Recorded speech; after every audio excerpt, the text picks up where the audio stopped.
उस रस में डूब सको, गोते लगा सको।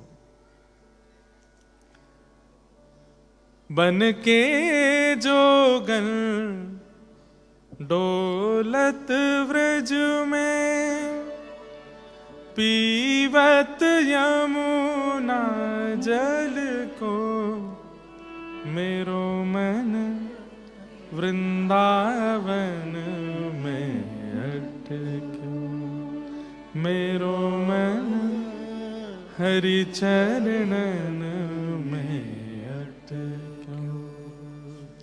याद में तोरी भई बाबरी, सुन लो मोरी कुंज बिहारी। याद में तोरी भई बाबरी, सुन लो मोरी कुंज बिहारी। अब आओ मेरे प्राण प्यारे, अब आओ मेरे प्राण प्यारे। अपनाओ या जन को, मेरो मन वृंदावन में अटक्यो, मेरो मन हरि चरणन में अटक्यो, मेरो मन वृंदावन में अटक्यो, मेरो मन हरि चरणन में अटक्यो। वृंदावन।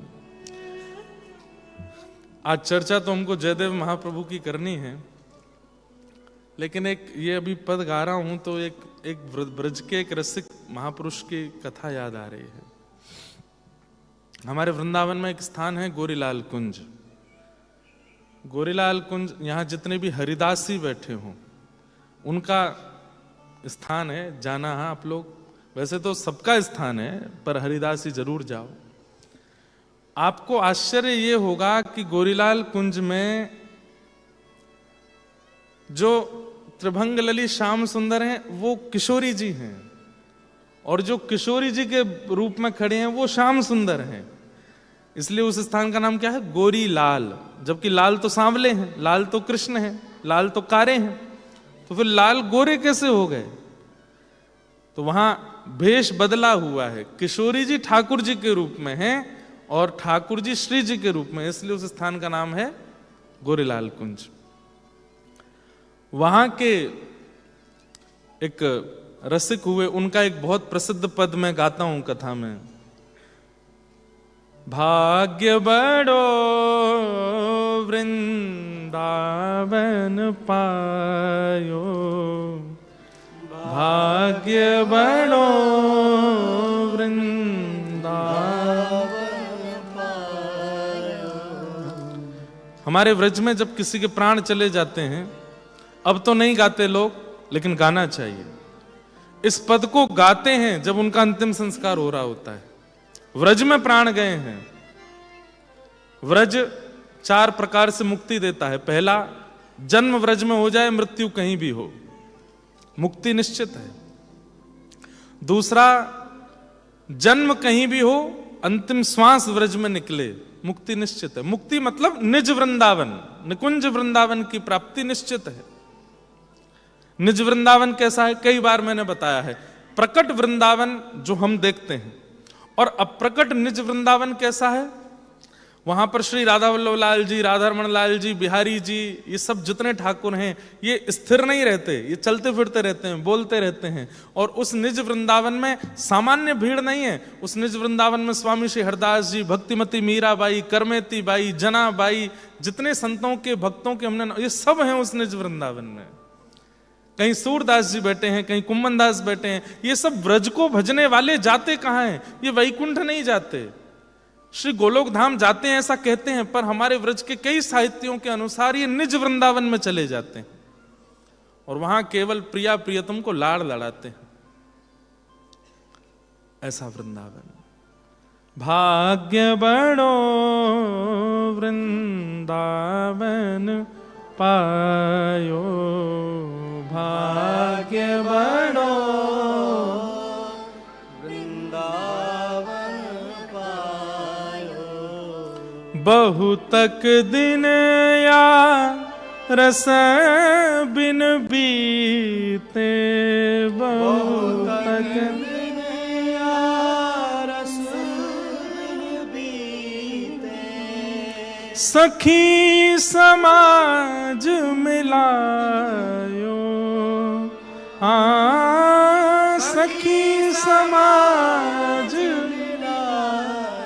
मिलायो। भाग्य बड़ो वृंदावन पायो, भाग्य बड़ो वृंदावन पायो। कौन सी जगह बताओ, ये अभी देख रहे थे आप? केसी घाट। यहां पर केसी नाम के राक्षस का वध किया था ठाकुर जी ने। कैसे किया था पता है? मधुमंगल लाला ते बोलो, लाला तू जब कोई गरीते निकरे तो सबरी गोपी तेरी बलैया क्यों ले में, सबरे संत तू को प्रणाम क्यों करें? ठाकुर जी बोले, मैं जय जय हूं, हमारे करें। वो लाला मुंह को तो ऐसो लगे तेरे वस्त्रन में और तेरे मोर मुकुट में कछु जादू है, तू एक दना मुंह को पहना दे इन्हें, मैं पहन के डोरूंगा तो सब मेरी बलैया लेंगे। ठाकुर जी बोले, दारी के भूल के वो मेरे कपड़ा ने मत पहन लियो कभी। ब्रजभाषा समझ रहे हैं ना? मधुमंगल बोलो, जो मना कर रहा है अब तो मैं जबरदस्ती पहनूंगा। और एक दिन ठाकुर जी यमुना स्नान करने के लिए लंगोटी पहन के बाकी सब वस्त्र उतार करके जैसे ही कूदे, मधुमंगल ने वही समय जान करके ठाकुर जी सबरे वस्त्र पहन लिए, पीतांबरी पहनी, ऊपर कारी कमरी डारी, और महाराज ऐसे अपने कुंगराले केश बांध के ठाकुर जी की तरह मोती लगा के वहां मोर पिछ लगा लियो। ठाकुर जी तैरते तैरते बोले, बहुत पछतावेगो, मत पहने। बोले, ना लाला, अब मैं हूं गोपीन के घर के आगे ते जाऊंगो, सबरी मेरी भलैया लेंगी। जैसे ही मधुमंगल गयो तो अब ठाकुर जी की पोशाक में मधुमंगल, गोपियां तो अपना मुंह ऐसे ढके और हंसे। साधु महात्मान के पास जावे तो वे सब डंडा लेके भगा में, जन कहां ते आगो बहलू पिया भगे आते। मधुमंगल बोलो, लाला पहन के निकले तो सब की पूजा करें, और मैं पहन के निकल रहा हूं तो सबरे मुंह को भगा रहे हैं। इतने में ही कंस ने एक राक्षस बुलाया जिसका नाम था केसी, और उस राक्षस से कहा कि तुम जाओ वृंदावन में मेरा शत्रु है उसका वध करो। तो केसी ने कहा, मैं तो जानता नहीं आपका शत्रु कैसा है। बोले, पीतांबरी पहनता है, मोर पिच पहन के घूमता है, हाथ में वंशी लग रही होगी, वही मेरा शत्रु है। अब मधुमंगल पहन के घूम रहा था पीतांबरी, मोर पिच लगाए, हाथ में वंशी ऐसे घुमाए कि कोई गोपी मुंह को देख ले। गोपी तो देखी नहीं, संत महात्मा ने तो देखो नहीं, आगे तक केसी राक्षस आए गए, और राक्षस विशाल विकराल रूप लेकर के जैसे ही भगो, मधुमंगल भागो, अरे लाला बचा, अरे कन्हैया बचा, अरे लाला बचा। ठाकुर जी बोले, अपने आप बच ले अब। अरे लाला तेरे हाथ जोड़ू पंप। बोले, पहने को मेरी लत्ता दोबारा। ब्रज भाषा में कपड़ों को लत्ता बोलते हैं। ना पहनूंगा लाला, तेरे हाथ जोड़ू, मुंह को बचा। तब ठाकुर जी निकल के आए और एक मुष्टिक प्रहार करके केसी इसी घाट पर ठाकुर जी ने उस राक्षस का वध किया। और तब ठाकुर जी ने ये उपदेश दिया, मेरे सेवक बनो, मेरे जैसे बनने का प्रयास करोगे तो राक्षस पीछे पड़ जाएंगे। कई लोग भगवान बनने में बड़ी खुश होते हैं, हम भगवान बने, हम पूजनीय बने, हम पूजें। नहीं, दासानु दासो भवतास में भूय मनस्मरेता सुपतेर गुणांस्ते गृणीत वाक्कर्म करो तु काय। तो व्रज के एक महापुरुष हैं, उनकी थोड़ी लीला सुना के फिर जयदेव महाप्रभु का प्रसंग सुनाऊंगा।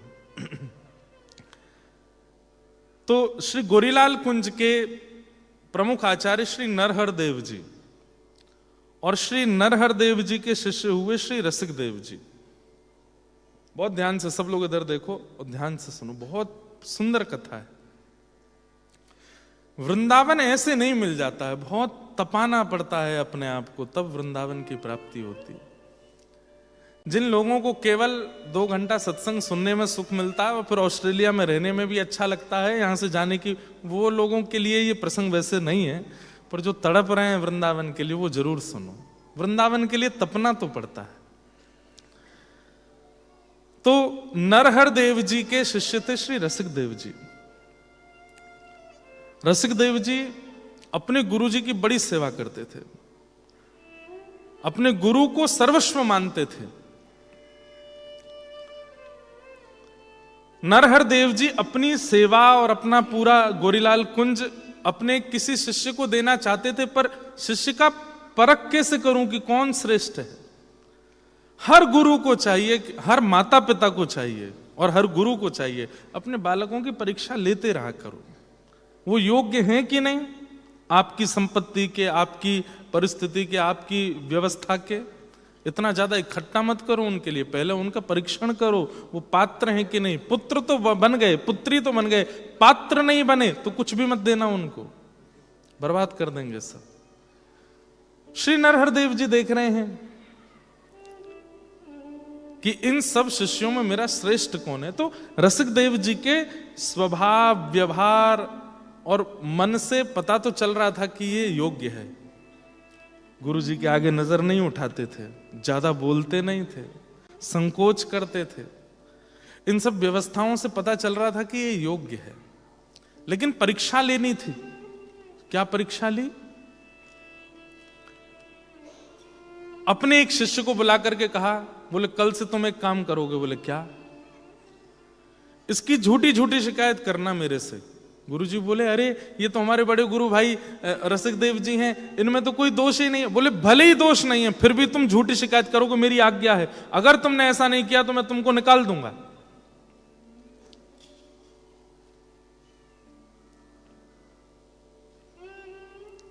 अगले दिन उस गुरु भाई ने गुरुजी के पास, गुरुजी आप रसिक देव जी को समझा दीजिए।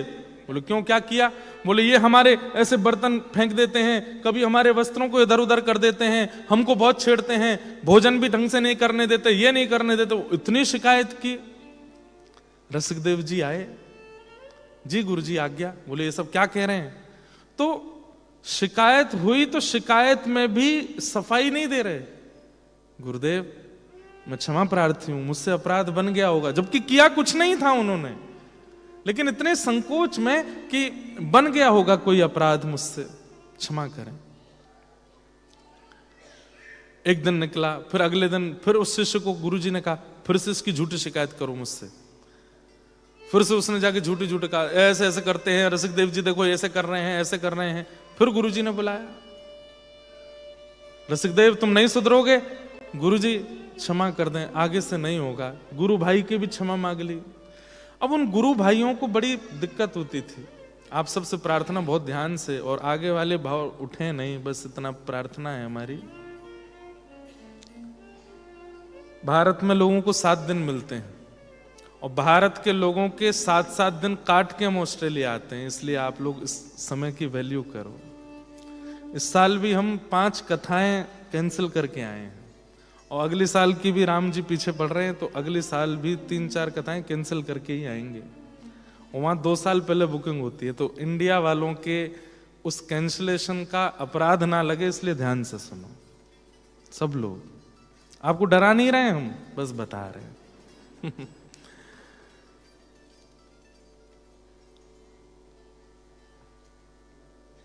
क्योंकि ऐसे प्रसंग मेरे को फिर याद आते नहीं बार बार। रसिक देव जी पर तीसरी बार झूठा इल्जाम लगाया सब गुरु भाइयों ने। गुरुदेव ने कहा रसिक देव तुम नहीं मानोगे। गुरुदेव मैं करता तो नहीं हूं कुछ भी, लेकिन पता नहीं कैसे मुझसे अपराध बन जाता है। बोले सुनो। बोले हाँ, हम तुम्हारी ये सारे उद्दंड देखने के लिए आश्रम नहीं खोला है, ये सारे शिष्यों को तुम परेशान करते हो, हमारी आज्ञा है। बोले क्या? हम दंड देते हैं, आश्रम छोड़ के चले जाओ। तो जो शिष्य शिकायत कर रहा था वो रोने लगा गुरुदेव के चरणों में और धीमे से बोला गुरुजी ये तो मैंने आपके कहने पर शिकायत की है, इन्होंने कुछ किया थोड़ी था। गुरु भाई को इतना बड़ा दंड मत दीजिए, तो तू शांत हो जा, मेरी आज्ञा है, आश्रम छोड़ के चले जाओ। रसिकदेव जी बोले, गुरुदेव मेरे नेत्रों को आपको देख के सुख मिलता है, आपकी वाणी सुन के मेरे कानों को सुख मिलता है, आपके प्रसाद के बाद उच्छिष्ट बचना मेरा पाना, उससे मेरा पेट भरता है। मैं कहां जाऊंगा, अनाथ हूं नाथ, आपके अलावा कोई नहीं है मेरा। अच्छा, अपने गुरुदेव से झुरे लड़ाता है, निकल जा बाहर। रसिकदेव जी, सब गुरु भाई रो रहे हैं और श्री रसिकदेव जी छोड़ करके चले गए आश्रम। पूरे आश्रम में गुरु शिष्यों में शोक का माहौल हो गया कि उन्होंने तो कुछ किया ही नहीं था, गुरुजी की आज्ञा से हम शिकायत करते थे और गुरुजी ने ऐसा दंड दिया। रसिकदेव जी बेचारे यमुना तट पर रहते हैं, रोते रहते हैं कि पता नहीं क्या अपराध बन गया। हे यमुना जी, हे रजरानी, हे श्री वृंदावन, मेरे गुरुदेव बहुत नाराज हैं मुझसे, आप कृपा कीजिए ना कि मैं उनके योग्य बन जाऊं। वे योग्य हैं पर फिर भी रोते हैं।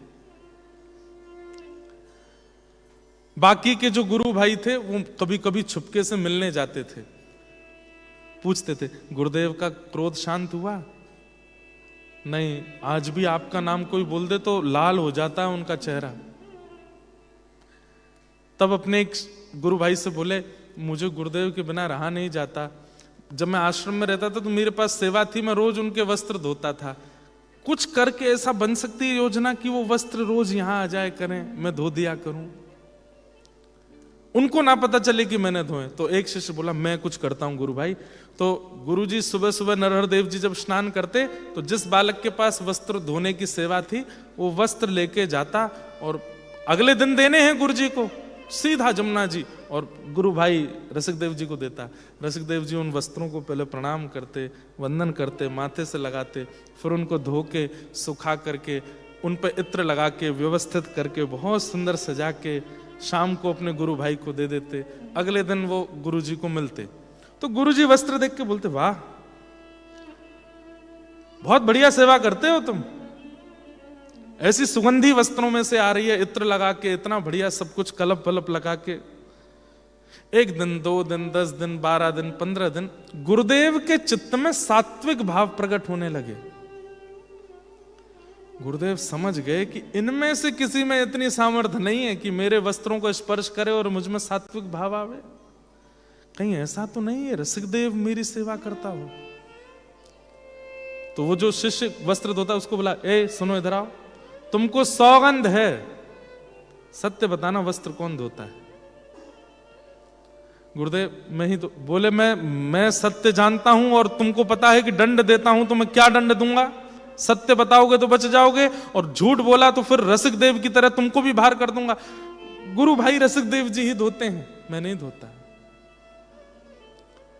गुरुदेव ने कहा, उसको वस्त्र देने की हिम्मत कैसे हुई? जब मैंने आश्रम से निकाल दिया तो तुम उसको वस्त्र क्यों देते हो? वे कह रहे थे कि वो रह नहीं पा रहे आपकी सेवा के बिना। सुनो, उसको जाकर के कह दो गुरुदेव की आज्ञा है, वृंदावन छोड़ के चला जाए। शिष्य रोने लगे, गुरुदेव आप इतने निष्ठुर क्यों हो रहे हैं? उन्होंने तो कुछ किया ही नहीं है। बोले, मेरी आज्ञा मानो, बस उसको कह दो वृंदावन छोड़ के चला जाए। आज वही शिष्य जब आया तो रसिकदेव जी बोले, गुरु भाई वस्त्र दो ना, मैं प्रणाम कर लूं गुरुदेव को। रसिकदेव जी, आज गुरुदेव को सत्य पता चल गया कि आप वस्त्र धोते हैं और उन्होंने वस्त्र देने से मना किया और आपको एक और दंड दे दिया। बोले, क्या? गुरुदेव ने कहा है कि वृंदावन छोड़ दो। अब तो रसिकदेव जी पछाड़ खा के गिरे। बोले, मैं गुरुदेव के बिना ही मेरे प्राण सूख रहे थे, एक वृंदावन ही तो था, ये यमुना जी, रजरानी, वृंदावन की सघन कुंज ही तो थी जिनको देख के मैं जी रहा था। गुरुदेव ने कह दिया इसको भी छोड़ दो। गुरु आज्ञा मान करके वृंदावन से चले गए और मथुरा में रहने लगे। रसिक देव जी का व्यवहार, स्वभाव और उनकी पदरचनाएं इतनी सुंदर थी कि अनेक वैष्णव उनका दर्शन करने जाते थे। अब जाते थे तो कोई दक्षिणा चढ़ाता, कोई कुछ देता।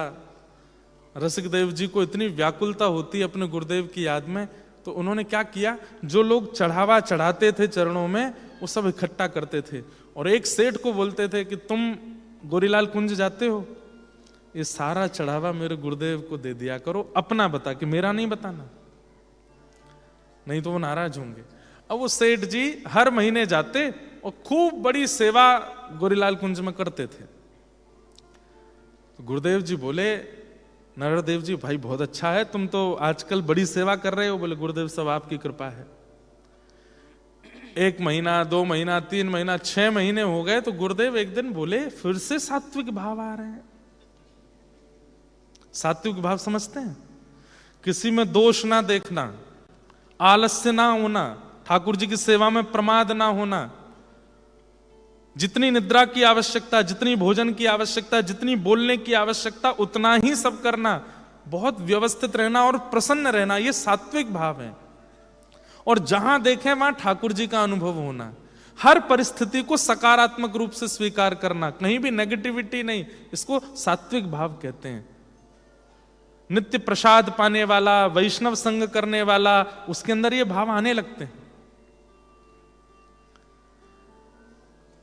गुरुजी बोले, ए सेठ इधर आओ। मैंने बहुत सेठ देखे, 1 महीना, 2 महीना, 3 महीना सब सेवा करते हैं, 4थे महीने से सब सेवा में कटौती होने लगती है। 6 महीने हो गए तेरी सेवा बढ़ती जा रही है, सत्य बता ये सेवा कौन कर रहा है? सेठ जी बोले, गुरुदेव नाराज मत होना, आपके शिष्य श्री रसिक देव जी हैं ना, वही सेवा मेरे हाथ भिजवाते हैं। बोले उस दुष्ट को शर्म नहीं आती? मैंने आश्रम से निकाल दिया तब भी नहीं माना, वृंदावन से निकाल दिया तब भी नहीं माना, अब मथुरा से भी कहीं ना कहीं से दृष्टि डाले बैठा आश्रम पर, उसको मेरी आज्ञा दे दो, मैं दंड देता हूं, व्रत 84 कोस छोड़ के चला जाए। सारे शिष्य रो रहे हैं, गुरुदेव को कह रहे हैं, गुरुदेव ऐसा कुछ नहीं किया उन्होंने जो आप इतना दंड दे रहे हो। बोले तुम लोग बोलोगे तो तुमको भी भगा दूंगा। आज वो सेठ जी गए तो रसिक देव जी, गुरुजी प्रसन्न थे, बोले मुझे क्षमा करें, उन्हें पता चल गया आपकी सेवा का और उन्होंने आज्ञा दी है कि आप व्रज छोड़ के चले जाओ। कैसे जाएं? जिस व्रज से प्राण बचते हैं, जिस वृंदावन में प्राण बचते हैं, जिन गुरुदेव में प्राण, सब तो छिन गया मेरा। ऐसा मैंने क्या कर दिया कि जो मुझे व्रज से बाहर भगाया जा रहा है? कई लोग ये प्रश्न करते हैं, महाराज जी हमने कुछ किया था जो हमको ऑस्ट्रेलिया आना पड़ा। कई लोग ऐसा पूछते हैं, ये कोई अपराध तो नहीं था? उस समय तो हम बड़े एक्साइटमेंट में थे कि चलो विदेश जाएंगे, वहीं रहेंगे, बहुत अच्छा करेंगे, पर कहीं ये किसी अपराध के कारण तो नहीं था? अपराध तो नहीं है, पर हो सकता है कि जैसे रसिक देव जी की परीक्षा ऐसी परीक्षा हो। कई लोगों को सौभाग्य लगता है, पर कई लोगों को बड़ा प्रमाद लगता है कि हम क्यों रहते हैं यहां पे। अपनी गुरु की आज्ञा मान के रोते रोते रोते व्रज को प्रणाम करके रसिक देव जी चले गए। बुंदेलखंड मध्य प्रदेश के निवासी थे, बुंदेलखंड चले गए। और जब से व्रत छोड़ा, अन्न छोड़ दिया, केवल फल पाकर के रहते हैं। किसी ने कहा कि प्राण चले जाएं, बोले प्राण नहीं जाने दूंगा। बोले क्यों? बाहर आके प्राण नहीं, प्राण तो व्रज में ही जाएंगे, उसके लिए फल पाके रह लूंगा ताकि जीवित रहूं उस घड़ी के लिए कि मेरे प्राण जाएं तो व्रज में, गुरुदेव के चरणों में। बिना किसी अपराध के इतना बड़ा दंड मिला, व्रत छोड़ के उनको जाना पड़ा। 2-3 साल निकल गए बंधु। रसिक देव जी लोगों को भेजते हैं, मेरे गुरुदेव को देख के आओ, ठीक है, प्रसन्न है, मेरा नाम मत बोलना, उनको क्रोध आ जाएगा। 2-3 साल बाद नरहर देव जी यात्रा पर निकले। जैसे गुरुजन जाते हैं, ऐसे नरहर देव जी यात्रा पर निकले। कहां? बुंदेलखंड। पूरे बुंदेलखंड में महाराज सेवा के लिए सब लोग तत्पर हो गए, घरों से निकल के लोग आए, इतने बड़े संत वृंदावन से आए हैं। इनको रसिक देव जी को पता चला कि मेरे गुरुदेव आए हैं, तो बस कुटिया में बैठे बैठे रो रहे हैं और सबसे कह रहे हैं बताना मत कि मैं यहां हूं, मेरा नाम सुनते ही गुरुदेव का चेहरा सुकुड़ जाएगा। बुंदेलखंड में आके गुरुदेव ने अपना स्थान जमाया। यहाँ नरहरदेव जी बस कभी झरोके से देख जाते हैं, कभी पेड़ के ऊपर बैठ के अपने गुरुदेव को देख जाते हैं। जहां से वो निकल के गए वहां की रज को माथे से लगाते हैं। विश्वास और श्रद्धा देखो आप, यहां पर एक कोई गलती कर दें तो विश्वास सबसे पहले टूटता है। सबसे पहले उस व्यक्ति में दोष दिखने लगते हैं, अवगुण दिखने लगते हैं। उसी के बारे में ही उल्टा सीधा भाव मन में आने लगता है। ऐसे वृंदावन नहीं मिलता। रसिकदेव जी की नींद उड़ गई है जब से गुरुदेव आए हैं, बस दिन रात चिंतन करते रहते हैं। अब स्थिति ये हो गई है कि वो नेत्र बंद करते हैं और उनको भीतर ही भीतर गुरुदेव का अनुभव होता है कि गुरुदेव क्या खा रहे हैं, क्या पी रहे हैं, कैसे सो रहे हैं। तो अपने एक शिष्य को बोलते हैं, सुनो गुरुदेव जिस गद्दे पर सोए हैं ना उसमें बहुत चुभ रहा है उनको, तुम जाकर के उसमें थोड़ी रुई और भरवा के आओ। बोले आपको कैसे पता? बोले बस पता है, तुम जाओ। दौड़ के वो जाते और उनको तो नहीं पता था कि रसिकदेव जी के यहां से आए। तो गुरुदेव आपका गद्दा ठीक है जिसमें आप शयन कर रहे हैं? हाँ है तो ठीक, पर इसमें कुछ चुभता है भीतर। तो सब आश्चर्यचकित हो जाते, उनको कैसे पता चल जाता है? ऐसी गुरु निष्ठा। लेकिन कोई बताता नहीं था कि आपके शिष्य को दिखता है। एक रात्रि की बात, गुरुदेव रात्रि में सोए थे नरहरदेव जी, तभी इनको लघु शंका जाना था। रात्रि में उठे, उस समय लाइट तो होती नहीं थी, लालटेन जलाई, उसको लेकर के जंगल में जा रहे थे तो दिखा नहीं, किसी वृक्ष की एक टहनी ऐसे नीचे थी, वो गुरुदेव के माथे पर लगी और यहां गुरुदेव के माथे पर लगी और वहां श्री रसिकदेव जी रोने लगे। नरहरदेव जी किसी को बुला रहे थे, अरे भाई कोई उठाओ, कोई देखो, बहुत तेज चोट लगी है, लेकिन कोई था नहीं आसपास। तो रसिकदेव जी बोले मैं जाऊंगा तो दुखी हो जाएंगे, तो क्या करें?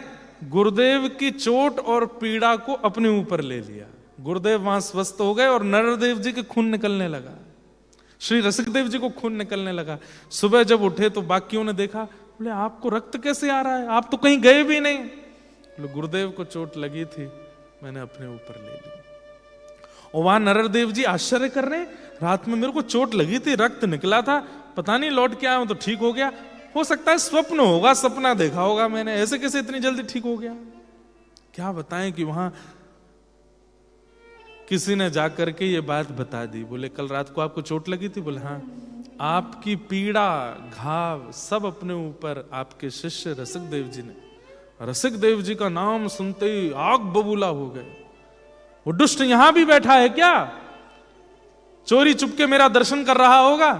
अरे ये पाखंड बहुत दिन तक चलने वाला नहीं है, उसको कह दो जा रहा हूं मैं वापस वृंदावन।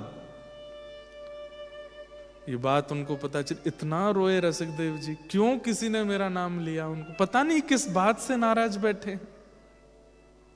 बंधुओं, सब नरहरदेव जी को केवल समझाने आते हैं कि आपका शिष्य ऐसा नहीं है। शिष्य तो, संत तो, रसिक तो, महात्मा तो, सब उनको कहते हैं आप इतना क्रोध क्यों करते हैं उसका नाम सुन के? लेकिन पता नहीं कैसी जिद अड़े हुए हैं। आज जब ये लौट करके वृंदावन आए और वृंदावन में आके जैसे ही गोरीलाल जी की सेवा में गए, पर्दा लगाया तो क्या देखा कि दोनों प्रिया प्रियतम नेत्रों से अश्रु बहा रहे हैं। दोनों ठाकुर के नेत्र सजल है। उन्होंने तुरंत चंद पकड़े, जय जय क्या हुआ? अरे मैं बुंदेलखंड से सेवा करके आया, आप इतना रो क्यों रहे? तो ठाकुर जी प्रकट होके, श्री जी प्रकट होके बोली, नरहरदेव जी रसिकदेव का कोई अपराध नहीं है, आप उस पर इतने नाराज क्यों हैं? वो पूर्ण रूपेण आपके योग्य है, हमारी सेवा के योग्य है, हम दोनों के योग्य है, और आप उस पर दिन प्रतिदिन इतना क्रोध, इतना रोष, वृंदावन से निकाल दिया, आश्रम से निकाल दिया, व्रज से निकाल दिया, बुंदेलखंड में देखा तो वहां से भी आ गए। वो आपका अधिकारी शिष्य है, आप उसको इतना रोष क्यों कर रहे हैं? ये सुनते ही नरहरदेव जी नृत्य करने लगे। बोले मुझसे सब ने कहा, पर मैं प्रतीक्षा कर रहा था कि आप बोलोगे तो उसको बुलाऊंगा। मैं जानता हूं वो अधिकारी है, मैं उसकी परीक्षा ले रहा था। और उसकी परीक्षा नहीं, मैं सबसे एक प्रकार से सुनना चाहता था। मैं दिखाता था कि मुझे क्रोध आता उसका नाम सुन के, पर मन ही मन में खुश हो रहा था। पर मेरे मन में एक ही बात आ रही थी, इन संत ने कहा, उन संत ने कहा, उसकी बड़ाई उन्होंने की, सब शिष्यों ने की, पर जब तक मेरे गोरीलाल बिहारी नहीं करेंगे तब तक मैं नहीं बुलाऊंगा। ये जिद मेरी केवल आपसे बुलवाने की थी। अब आपने कह दिया कि वो मेरा अधिकारी है, अब मैं उसको। तब फिर बाहर निकल के गुरुदेव ने कहा, अरे कोई दौड़ के जाओ, हो गया रोष खत्म, हो गया मेरी परीक्षा पूर्ण, अब बुला करके लाओ रसिक देव को। वृंदावन से महाराज भागे हैं सारे शिष्यगण और जाकर के बुंदेलखंड पहुंचे, रसिक देव जी को उठा लिया। बोले कि अब विरह पूर्ण हो गया, समाप्त हो गया, हृदय से लगा लिया। बोले क्या हुआ? बोले गुरुदेव ने बुलाया है आपको। आहा, रोते पड़ते गिरते हुए श्री रसिक देव जी वृंदावन आए। और वृंदावन में बंधु आज तक सुना होगा कि आचार्य का स्वागत शिष्यों ने किया, पर अपने शिष्य का स्वागत आज आचार्य कर रहे हैं। दौड़ करके हृदय से लगा लिया। गुरुदेव मेरा अपराध? बोले कोई अपराध नहीं था, पर मैं चाहता था, मैंने स्वीकार किया। मेरे स्वीकार किए गए शिष्य को जब तक ये दोनों स्वीकार नहीं करेंगे तब तक मैं परीक्षा लूंगा। अब इन्होंने स्वीकार कर लिया है। और तब नरहर देव जी ने अपने शिष्य रसिक देव जी को श्री गोरीलाल जी की सेवा प्रदान की। आज के गुरु जी इतनी परीक्षा ले लें तो शिष्य कोर्ट में भेज देगा गुरु जी को, लेकिन इतनी परीक्षा के बाद तब वृंदावन प्राप्त हुआ।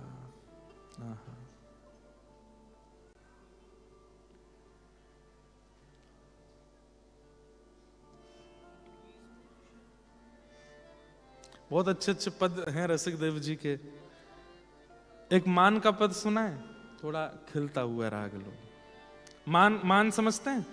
श्री जी मान करती हैं, ठाकुर जी मनाते हैं, तो उसका मान का पद श्री रसिक देव जी गा रहे हैं।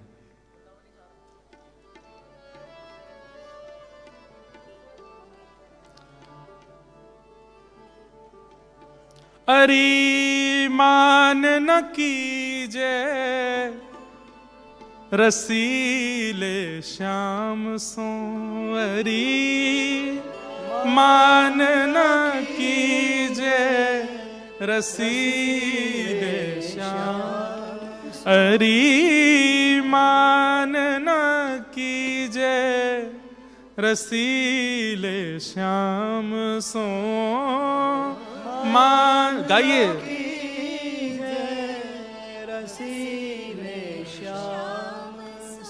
सखियां सब किशोरी जी को समझा रही हैं, रूठ के बैठ गई हैं। ठाकुर जी मना रहे हैं, और तब भी जब किशोरी जी नहीं मानती तो फिर ठाकुर जी सखियों के पास जा रहे हैं। वो देख लो काय बात पे नाराज है। एक बात तो पता क्यों नाराज हुई थी? ठाकुर जी एक नीली मणि पहन करके आ गए, और जैसे किशोरी जी के सामने आए तो किशोरी जी नाराज हो गई। ठाकुर जी ने खूब पूछा, नहीं बताया। तब ललिता जी गई, बोले काय बात पर नाराज? बोले कि अपने हृदय में एक मणि पहन के आए, उस मणि में गोपी का चित्र बना हुआ है, कौन गोपी है वो पूछ के आ। तो ललिता जी गई ठाकुर जी के पास, हैं कौन सी मणि पहन के आए हो, कौन सी गोपी पहन के आए हो चित्र में, दिखाइयो ने। जैसे ललिता जी ने मणि देखी तो मणि में प्रतिबिंब था, मतलब जो देखेगा वही दिखता है उसमें। तो ललिता जी, अरे ये तो मैं हूं। बोले अब कहा बताऊं, किशोरी जी ने खुद को देख लियो या हमें। कितनी बोली है, अपना ही प्रतिबिंब देख करके ठाकुर जी से मान कर रही हैं। तब ठाकुर जी गए और जाकर के बोले, अरे श्री जी देखियो ने क्या, गोपी को देखो तो सही। किशोरी जी ने ऐसे देखा, अच्छा जैसे मैं टेढ़ी नजर से देख रही हूं ये भी मुझे टेढ़ी नजर से देख रही है। ठाकुर जी बोले, अरे मेरी भोली भारी लाली, अरे मेरी श्यामाजू, जी आप ही हो, कोई और नहीं है। सोई शर्मा के भाग्य, अच्छा जो मैं ही हूं। ऐसी हमारी किशोरी जी तो ठाकुर जी से मान करके बैठी हैं और सब सखियां समझा रही हैं। श्री रसिक देव जी का पद है, अरी मान ना कीजे रसीले श्याम सो, अरी मान ना कीजे रसीले श्याम सो। तुम तो हो लालन की अखियां, तुम तो हो लालन की अखियां, बंधे तिहारे दाम सो, बंधे तिहारे दाम। अरे श्यामाजू बेचारे वह कन्हैया के नेत्रन में आप ही बसी रहो, वो जहां देखे वहां आपको ही ढूंढते रहे, और आप ऐसी नाराज हो जाए उनसे, वो तो आपसे बंधे हुए हैं। अरी मान ना कीजय रशीले श्याम सो, मान न कीजय रसीले श्याम सो। श्री रसिक बिहारिनी जान अपन पो, रसिक बिहारी जान अपन पो, बिहसी मिली पिय धाम सो, बिहस मिली पिए धाम सो। हरि मान ना कीजय रसीले श्याम सो, मान न कीजय रसीले श्याम। ऐसे श्री रसिक देव जी सुंदर सुंदर उन्होंने पद श्री ठाकुर जी और प्रिया जी के सुंदर भाव के गाए हैं। उन्हीं का भाव हम लोग अभी सुन रहे थे। तो वृंदावन इतना सामान्य नहीं है। एक और सुंदर पद है इनका, बहुत सुंदर पद है। मैं सोच के नहीं आया था ये सुनाना, पर अब आ गई है भाव। बोले अगर किसी ने ठाकुर जी को देख लिया तो क्या होगा, उसके ऊपर पद लिखा है, लखी जिन लाल की मुस्कान। लखी, लखी मतलब देखी, लाल की मुस्कान। तिनहि बिसरी वेद विधि जप, तिनहि बिसरी वेद विधि जप, जोग संगम ध्यान। जोग संगम ध्यान। लखी जिन लाल की मुस्कान, लखी जिन लाल की मुस्कान। लोग बाग ऑस्ट्रेलिया में या कहीं भी पूछते हैं, महाराज जी हमको व्रज मिलेगा? ऐसी पद रचना कर पाओगे? इतना विरह सह पाओगे? अपने गुरु की इतनी सेवा कर पाओगे? इतने दिन का गुरु का बेवजह का क्रोध सह पाओगे? इतना तप पाओगे? तो वृंदावन मिलेगा। लोग बाग कोई कहते हैं महाराज जी ब्रजवासियों को इतना पूजते क्यों हैं सब लोग? पूर्व जन्म में कुछ भला किया उन्होंने, तब जाके व्रज में जन्मे हैं, इसलिए पूजनीय होते हैं। ठाकुर जी कृपा से जन्मे। नेम व्रत आचार पूजा, नेम व्रत पाठ गीता ज्ञान, पाठ गीता ज्ञान। रसिक भगवत द्रगदई, रसिक भगवत असी ऐच के मुख म्यान, ऐच रसिक देव जी की बात सुनो तो इधर देखना। रसिक देव जी कहते हैं ठाकुर जी पर एक धनुष बाण है। बोले क्या? बोले ये जो बौं हैं, आईब्रोज, ये उस धनुष का वो दो आकृति, जैसे धनुष की आकृति होती है, ये ठाकुर जी की धनुष है। और उस धनुष की जो प्रत्यंचा होती है, जिस पे धागे पे रखते हैं, वो ठाकुर जी के ये हैं। ये ठाकुर जी का धनुष है और ये ठाकुर जी की प्रत्यंचा है। बोले जब खिंच जाती है और खिंच करके जैसे ही मोती जैसे बिंदु दिखने लगते हैं, दंतावली दिखने लगती है, और उसके बाद वो कुछ कह देते हैं, बस वहीं से बाण निकलता, सामने वाला घायल, खत्म। रसिक भगवत द्रग दई असी ऐंच के मुख म्यान, लखी जिन लाल की मुस्कान, लखी जिन लाल की मुस्कान, हाँ लखी जिन लाल की मुस्कान, लाल की मुस्कान। ऐसे ठाकुर जी, ऐसे हमारे श्याम सुंदर। अरे वृषभानु की लली सांवरियों से नेहरा लगाए के चली। अरे वृषभानु की लली सावरिया सोनेहरा लगाए के चली। अरे वृषभानु की लली सांवरियों से नेहरा लगाए के चली। वृषभानु की लली सावरिया सोनेहरा लगाए के चली। अयो रे अहीर के तो हमरी गली, अयो रे अहीर की तू हमरी गली। अरे चंदन छिड़कूं लाला तेरी पगड़ी, चंदन छिड़कूं लाला तेरी पगड़ी। हे वृषभानु की लली सांवरियों से नेहरा लगाए के चली। वृषभानु की लली सावरिया सोनेहरा लगाए के चली। अरे वृषभानु की लली सांवरियों से नेहरा लगाए के चली।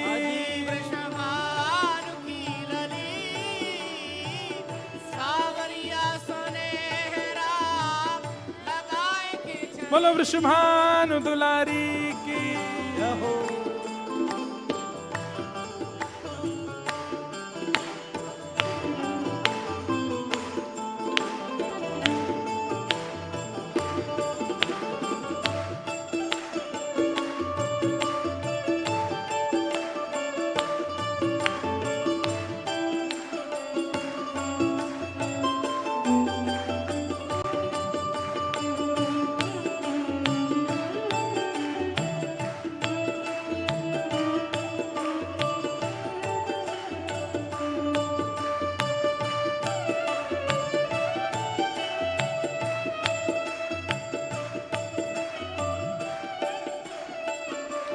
ओ वृंदावन की कुंज गलिन में रचो है रास, वृंदावन की कुंज गलिन में रचो है रास। वृंदावन की कुंज गलिन में रचो है रास, वृंदावन की कुंज गलिन में रचो है रास। ओ याही गुण गावे स्वामी कानर दास हो।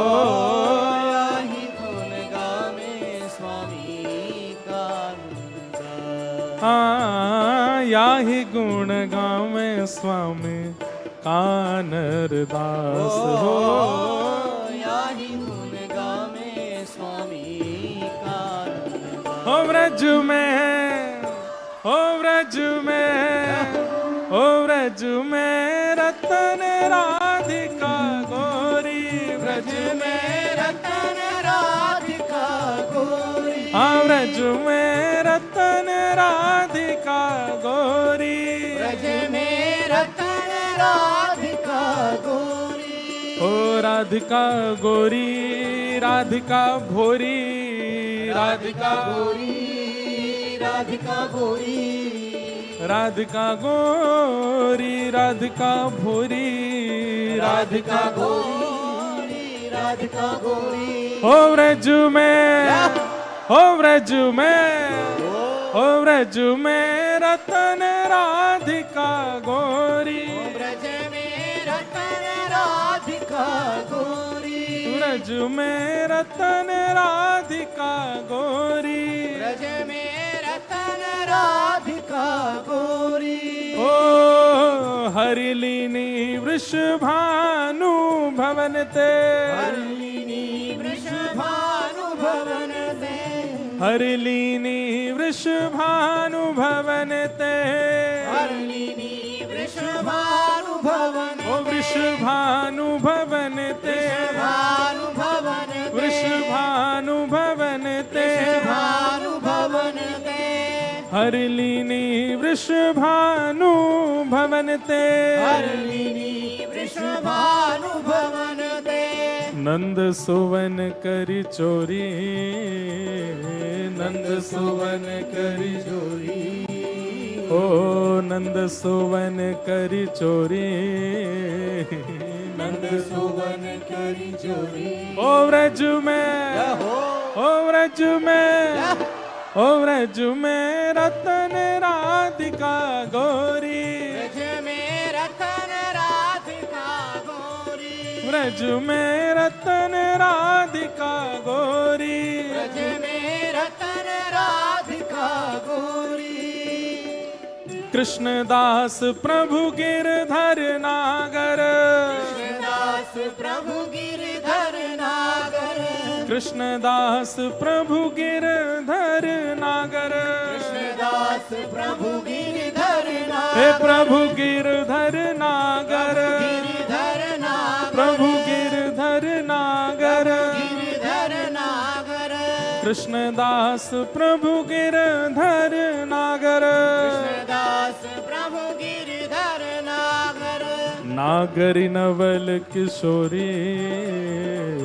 नागरी नवल किशोरी, नागरी नवल किशोरी, नागरी नवल किशोरी, ओ व्रज में, हो व्रज में, ओ व्रज में रतन राधिका गोरी, ब्रज में रतन राधिका गोरी, ब्रज में रतन राधिका गोरी, ब्रज में रतन राधिका गोरी, हे राधिका गोरी, राधिका भोरी, राधिका गोरी, राधिका भोरी, राधिका गोरी, राधिका भोरी, राधिका गोरी, राधिका भोरी, ओ व्रज में, ओ व्रज में, ओ व्रज में रतन राधिका गोरी, ब्रज में रतन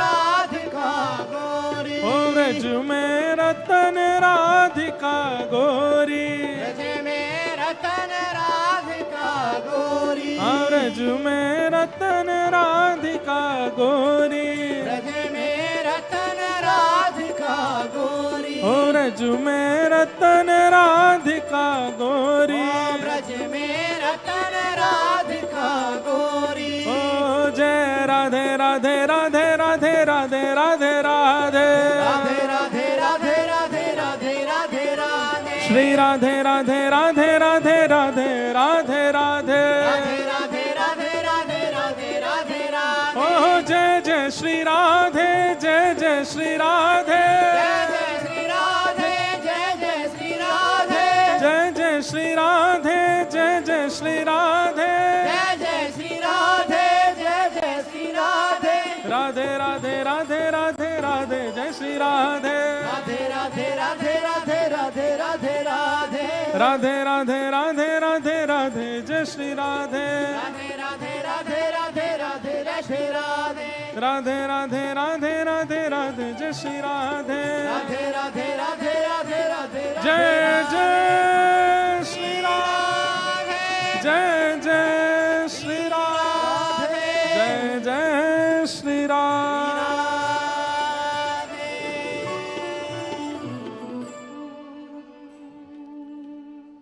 हरिलीनी वृषभानुभवन ते, हरिलीनी वृषभानुभवन ते, नंद सुवन करी चोरी,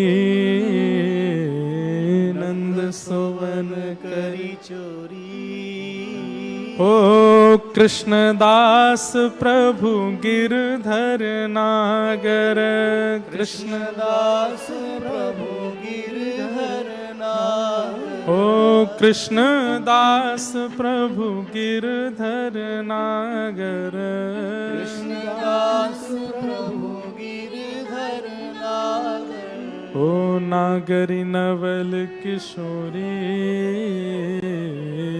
नागरी नवल किशोरी, हो व्रज में, हो व्रज में, हो व्रज में रतन राधिका गोरी, व्रज में रतन राधिका गोरी, व्रज में रतन